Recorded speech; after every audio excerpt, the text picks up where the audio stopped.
Hey everybody, I'm Dr. Matt Pennetti. Welcome to the South Denver Health Expert Podcast. This is one of the very first episodes, and I'm interviewing my good friend and colleague, Wade. Wade co-owns Lions Den Strength, Mobility, and Performance Gym. And today we're talking about 3 things you've got to do if you're going to get out of chronic back pain. So Wade, start off, introduce yourself. Tell us a little bit about how this Lions Den thing came to be. Yeah, so we are very much a functional fitness space. So we're very big on movement mechanics. One thing that I like to say is we help you turn your butt on. We do that through proper movement and just cueing, teaching you the skills to create stability all the way up the chain.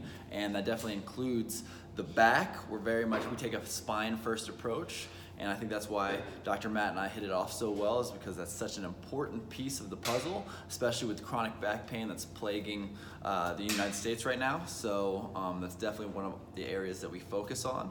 I met my partner about probably 2 years ago now, and then there was a long process to get the gym started. And we got very lucky to find this space in the Denver Tech Center. And we've been loving it and thriving ever since. And I think that is, to go back to what you said, the spine-specific approach is definitely what drew me to you guys. I work out here, it's my gym, and the reason I do it is I've checked out a lot of gyms around here, as we've talked about. I just don't get the same feeling or experience, or I don't feel like there's the expertise when it comes to spine-specific exercise, because anyone can go do a workout. You can go and you can take me through a really grueling workout that gets my heart rate up, but the difference between that and something that's going to keep me safe and actually cause me to be healthier long-term in terms of strength and performance, it's hard to find. So that's why I like this gym. Tell me a little bit about your evolution, because you weren't always a trainer. You weren't always involved in the fitness realm. So how did that happen? Yeah, so growing up, I was always an active kid, did a lot of sports, all of these things, and I wanted to pursue money, although I would train all of my friends on the side. I would teach group classes and all of these things, but it was almost like a side hustle or on the back burner. I pursued a degree in finance, and I lived that life for a little while. I was extremely unhappy just because I knew that movement was a passion of mine, and I was just going to be a more productive member of society if I was helping others do the same. So my calling, I just had the angel on my ear always speaking to my ear, hey, you need to pursue fitness, you need to pursue fitness. And then finally here I am at Lions Den. So I'm very lucky and grateful to be a part of the fitness community and have an opportunity to share what I love with others. Yeah, we're grateful too that you didn't become the next Gordon Gekko or something like that, because then we would never have the opportunity. Okay, so without further ado, let's get into this, because I feel like most people that find me are coming in to see me because of back pain. And as you and I have had many conversations, my office isn't about treating back pain. I can help with back pain, but that's not the focus. My focus is strictly on the structure of the spine and also maintaining good function of the nervous system, which is very important and can contribute to back pain. But more importantly, I find back pain a lot of times stems from movement and not moving properly or not moving enough. You're the expert in that arena, so let's talk a little bit about that. 3 things people suffering with chronic back pain need to know to get out of it.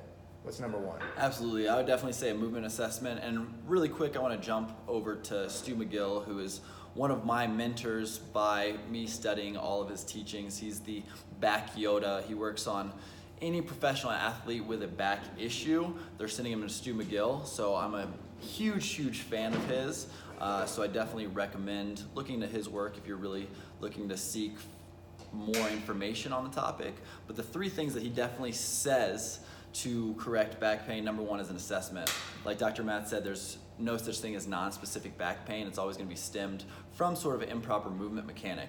So if you think of your thumb, okay, you have your thumb and then you have a hammer and you lightly tap your thumb, it might not hurt for the first 20, 30 times, but the 100th time, 150th time, that's when that pain really starts to amplify and swell up. And that's the same thing with your back pain.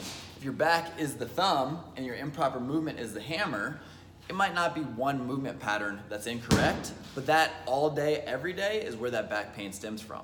So really, a movement assessment. So whether you're sensitive to flexion, extension, compression, whatever it may be, this multi-step assessment to really dial in, hey, this is what's causing my pain, and then also, I have no pain in this position, so how am I gonna recognize my pain, get into that sweet spot that doesn't cause pain, and then properly brace there to make sure that you maintain that position throughout the day. So step one is definitely recognizing what's causing that, and then also recognizing what prevents that and maximizing that position throughout your day.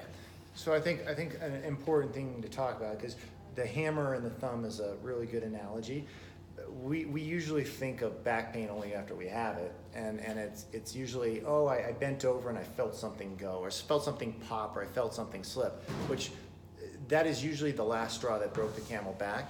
Symptoms are always the last thing to show up, and you first have to move through this stage of malfunction, then into disease, and then you start to feel symptoms. Symptoms might be a couple days, it might be a couple months, or a couple years down the road from the actual malfunction that took place. And that's where that whole idea of nondescript back pain or no idea where it started. That's not true. We can figure it out, but it probably started a lot earlier before you ever thought about it. Okay, absolutely. That's number one. What's number two? Priming yourself before movement. So every time that you work out, there's a couple of different techniques that Stu Miguel recommends. It's called the Stu Miguel Big Three. So there's something called a curl up, where you're priming that transverse abdominis to maintain that stiffness. Side plank, and then also the bird dog. Those really prime the system for proper bracing, and then you're gonna maintain that core stiffness for 20 minutes to even up to 2 hours after you do them. So it's really priming the system for bracing. I would say is an absolute necessary step before you lift every single time. Okay. And for those people that are not sure on how to do a side plank, they're not sure how to do any of these moves you're talking, where do they start finding out about this stuff? Yeah, so absolutely, I would say YouTube. I have my YouTube channel that you can check out these exercises on. Which is what? So Wade Bass on YouTube. You can absolutely go there and check out these three movements. And I'll add the link. I'll send you the link to all three, to walking through each one of these movements. Okay. So I would say that's a great place to start is YouTube. Okay, and thank goodness for YouTube. Where would we be without that stuff? Number three. So we covered the first two. What's number three? And mobility.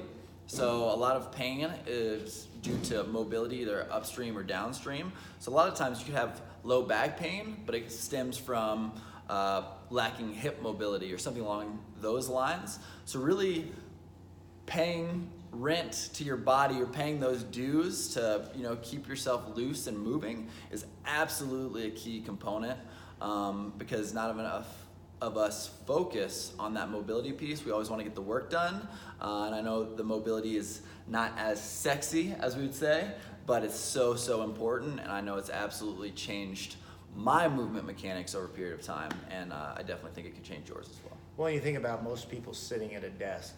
I mean, the average adult is sitting at a desk or sitting in a chair for a majority of their day, or a couch. When we're doing that wasn't how we were designed to move. And when we start to do that, we've changed all kinds of muscle patterns and all kinds of movement patterns. And if we're not doing anything to restore that, mobility is one good way. If we're never doing that, it's only a matter of time before things break down. Absolutely. And as far as we know, science tells us about 14 days of not moving, of not getting any kind of neurological stimulation, joints start to stick together and movement patterns start to be compromised. So it doesn't take a lot of time before you start to move the wrong direction. Absolutely. Right? Okay, so I appreciate you joining us today. What are some ways that people can find you? Obviously, we talked about YouTube, but where should people start to find more about you? Yeah, I would say definitely Instagram is probably my #1 social media source. I'm TGL Coach, standing for The Good Life Coach. I'd say that's where I'm most active. Of course, YouTube. I'm on Facebook as well. There's also lionsdensmp.com. SMP as in Strength, Mobility, Performance. It's a great way to reach out to us. My email is wade@lionsdensmp, so if you do want to do some sort of assessment or anything, I'd be happy to run you through that. Just shoot me an email, and I'd love to get in touch. Okay, and thank you for listening, guys. I hope you got something valuable out of this. If you're sitting at home wondering what the hell is a side plank, YouTube it. check out Wade's YouTube or just search in SidePlank, figure out how to do that. If you've got questions, by all means, send them over to us, comment below. Make sure if you're listening on the podcast that you review and subscribe to it. It's the only way that we can get more people in the South Denver area learning more about how they can be healthy. I think this is a big problem. We're one of the healthier states in the country, but that's not saying a lot because we're comparing ourselves to pretty much the bottom of the barrel when it comes to health. America is a terrible place to judge healthcare system. We don't have a great one. So we're trying to change that, and we're doing it in our community here. So help us do that, review, and make sure that you subscribe to the podcast. Thanks for listening. Talk to you guys soon. Thank you.